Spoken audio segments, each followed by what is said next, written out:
Dragon Ball Z Budokai Tenkaichi 2! It's a challenge, Kakarot! During a fighting game, when the term cancel comes to mind, the first reference is typically based on combo manipulation. Of course, we've already covered charged melee cancellation relating to basic combo cancellation referred in most fighters, but the cancellation system of Tenkaichi 2 stems beyond this. As the cancellation system proves to expand to greater lengths than that of the traditional fighter, additional combat opportunities are provided to the player.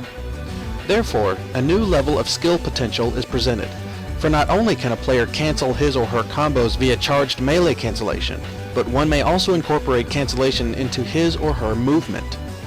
Ladies and gentlemen, I give you the dash cancel. Dash cancellation is one of the more useful technical aspects of the game, especially to the player who wishes to excel.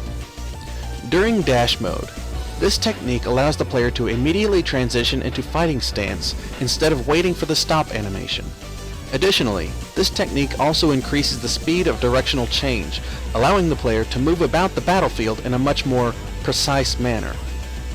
As the dash cancel brings the player to an immediate fighting stance, it allows the player to instantly react to situational changes taking place during combat, as well as create new situational changes during combat that the state of dashing and stop animation may not allow. If I could put it another way, while the previously explained natural cancellation system allows a player to stop a charged melee for immediate fighter stance transitioning, the dash cancel provides the same effect, allowing the player all combat-ready options at an instant and on the fly. As explained, in order to stop a dash in the normal fashion, the player would press X in the middle of the dash as a means of natural dash termination. Watch as this is performed with Kid Buu. Notice at the end of the dash termination using X will cause Kid Buu to slam on the brakes, executing stop animation. Now, watch Kid Buu perform a dash cancel. Notice during the dash cancel, stop animation is not displayed.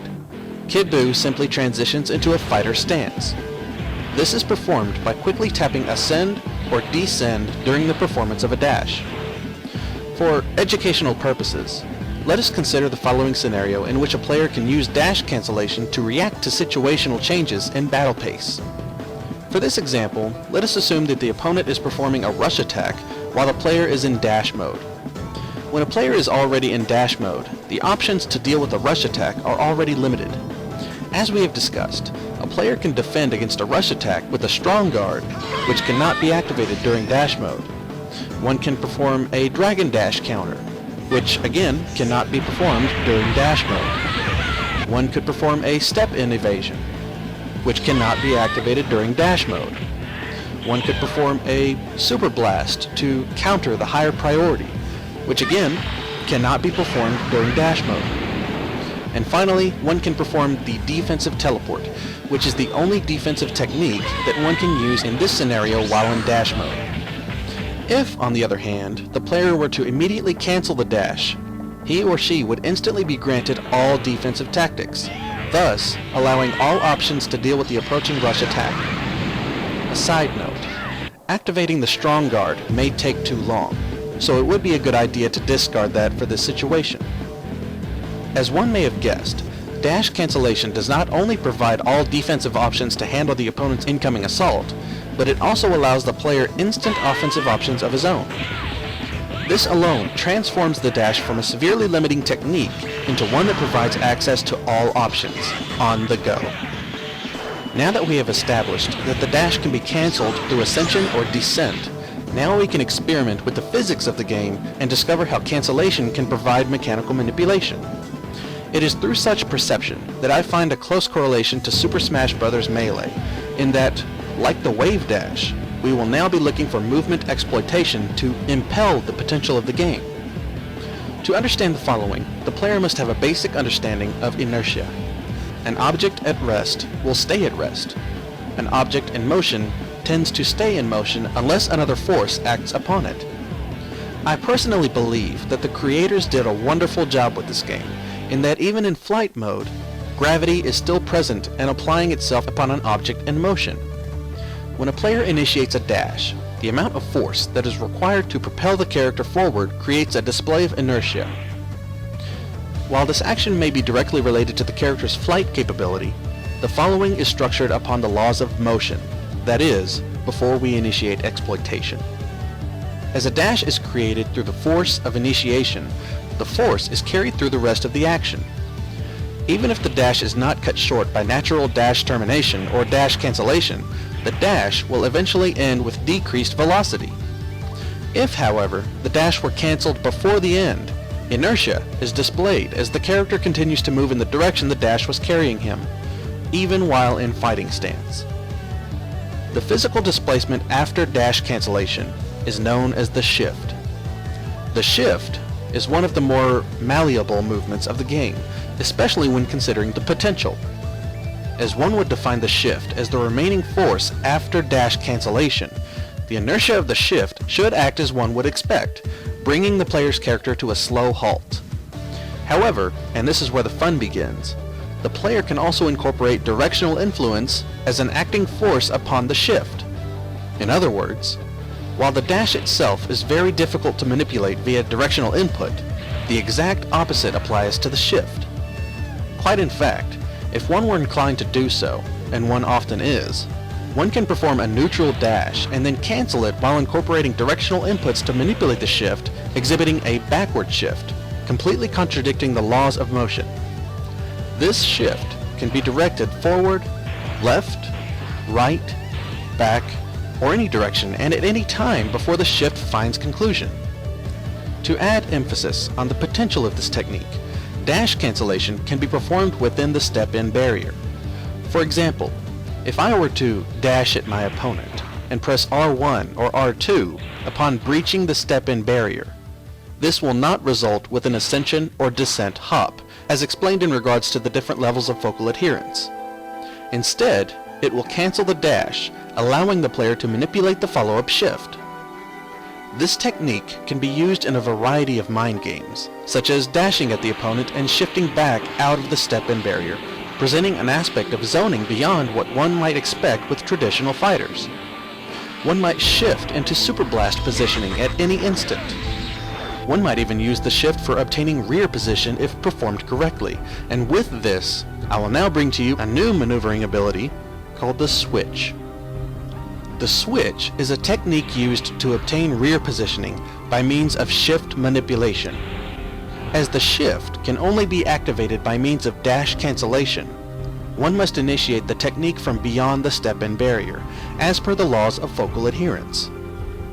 To perform correctly, a neutral dash would be required. Once the player's character breaches the step-in barrier, he would cancel the dash and transition into the shift. Once the shift is activated, the player would then immediately press left or right to maneuver the shift past the opponent's position. At this point, the player's character would be positioned behind the opponent, facing the opposite direction. In this instance, one should take note that the shift is not bound by orientation, even while inside the step-in barrier. However, as focal adherence still exerts itself upon the shift, any continuous movement would still be related to the opponent's position. Once the shift moves past the opponent into rear channeling position, the player would hold forward to secure rear positioning. This may take a bit of practice, but once perfected, a new understanding of strategic potential comes to the surface.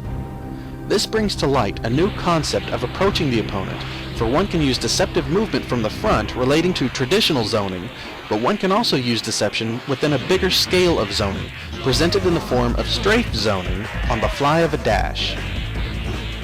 Now, when regarding dash cancellation and the switch, it is important to understand the difference between grounded and aerial execution. Once again, the difference in character model and style will dictate how a character performs in any given situation. When regarding the grounded dash cancel and with dependence to character choice, pressing R1 for ascension-based dash canceling may or may not result with dash cancellation. It may result with a jump, as the grounded dash is in fact considered to be grounded. So, one may prefer to press R2 to cancel the dash via descent. As this cancel tends to work for a majority of characters, the ultimate factor to consider is the size of the character. As per the laws of focal adherence, all movement and attacks relate to the opponent's position. Therefore, if a player chose to perform a grounded neutral dash towards the opponent, his ability to cancel a dash via descent is directly related to his height in relation to the opponent. The dash animation in general provides enough room between hover and grounded footing, so even if both characters are close in height, the success rate of the dash cancel is very high. When considering a character that is obviously shorter than the opponent, exempling with Kid Buu to Ultimate Gohan, grounded dash cancellation via descent is guaranteed. In this respect, as one is performing descent or dash cancellation, one is also granted descending sweep capability. As you may have guessed, this is performed by pressing triangle as the player's character's feet touch the ground after dash cancellation. This can also be incorporated in the switch if one possesses the correct timing.